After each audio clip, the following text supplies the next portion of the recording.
What's going on, everyone? Welcome back to the channel, man. Once again, another one of these top 5 videos, and I figured I might as well get these out of the way before iOS 13 comes out, because once that comes out, that's literally all I'm going to talk about for at least like another 5 years from now. So I kind of want to take a look back on the older iPhones and talk about really only the positive things about them. Now, this is not a full review of pretty much how the iPhone 6s Plus holds up in 2019. If you want to watch that, you can go search up on my channel. I literally have dropped so many videos on this phone, so it's really not going to be that hard. Even if you type in like iPhone 6s Plus in 2019 review or something, I'm pretty sure my video is going to be the first one that come up. But we're going to look at the top 5 plus actually more reasons as to why somebody would or should pick up an iPhone 6s Plus in 2019. Now, I did a video like this for the iPhone 6s, and between this and that one, there's really not too much that are different, but I do kind of have some new things that I wanted to bring up on this one that I also talked about in my iPhone 6 top 5 reasons video as well. And the first thing I want to hit on is actually, dude, the size of this phone. I think it's one of the biggest features of a Plus version,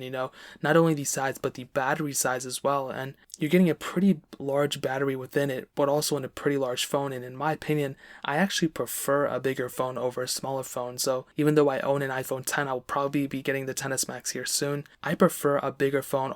I've owned every single Plus variant iPhone as my personal device, and I love them. I loved every single one of them. And the size is one of those things that I still really like about these devices. The second thing I want to hit on is actually the price. The price point and actually the used prices for this thing are super low for pretty much the quality of a phone you are getting, because I've seen these things go for maybe like anywhere from like $100 to like $150, which if you think about it, you'll probably be like, man, that's still so much money for a used phone. But in a lot of cases, dude, there's a lot of budget phones out there that still don't even compare to the iPhone 6s Plus, which came out in 2015. So in my opinion, the price point of this thing when it came out brand new, it might have been a little high here and there. Obviously the newer iPhones are even more expensive than this one, but this phone has depreciated quite a bit in price, and I think it's definitely one of the best features about this phone. The third thing I want to hit on is actually probably the greatest thing and one of the most perplexing things in my mind of the iPhone 6s Plus, and that is the speed and just the specs within the phone. So the specs mean one thing: it has the Apple A9 chip and 2 gigs of RAM, but what I'll tell you is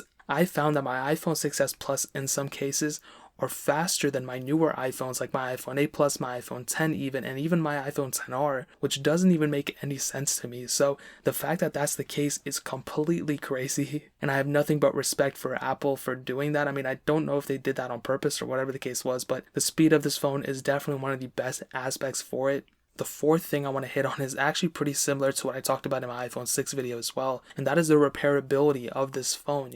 There's not a lot of phones out there in this day and age that you can go, like if you crack the screen or something, that you can easily go replace it yourself. But at this time when Apple was making the iPhone 6s Plus, they still made this phone pretty easy to be repaired, unlike the iPhone 7, iPhone 8, all those other newer iPhones, especially the 10s and the 10s Max. The 6s Plus is one of those phones where you can really repair anything you want to on it, and for the most part, it'll still remain intact for all the features. With the iPhone 7, you've replaced the screen, Touch ID, and the home button stopped working. But for this one, you can replace the screen, you can replace the front home button, whatever, and all those functions will still work. And that's one of the best things about the iPhone 6s Plus. Not only is it pretty cheap to get, but if you break something about it, it's pretty cheap to repair too yourself. If you have even a little bit of knowledge of how to fix your phone, this will definitely be one of the best investments you can do in terms of the longevity of a phone.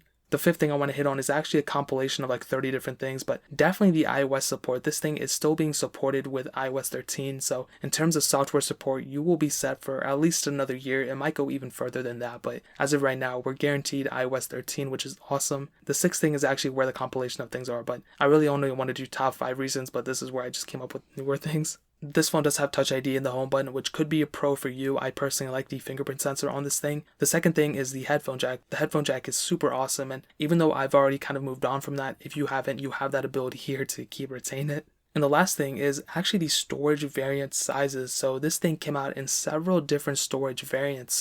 And the reason that's cool is because obviously the most expensive one will be the higher tier one, but there's also many different price points of the iPhone 6s Plus. You can get the base 16 gig model, you can get the mid 64, even the 32 gig model, then you can go up to the 128 if you need it. Now in this day and age, you probably want the 128, but for a lot of people, even 32 will be probably enough for you. So I think that's definitely a cool little thing right there. And in terms of everything, I think the iPhone 6s Plus is definitely one of the best iPhones for the price point in the used market. If you want to pick one up, I'll leave a link in the description. It'll be the first link down there. I'll find the cheapest one on Amazon and link it right there so you can get it from there. But man, that is pretty much it. If you guys have any other questions or anything, leave it down in the comment section below. Hit that like button, that'll mean so much, but definitely hit that subscribe button. Every single subscriber that we get really does count, so it'll mean so much if you guys could hit that. Also, check out the other links down in the description as well. My Twitter, my Instagram, my second channel, all those links are linked down below. I would really appreciate if you guys could check it out. But more importantly than everything else, I love every single one of you guys. Hopefully I'll catch you guys in the next video. Peace out till then.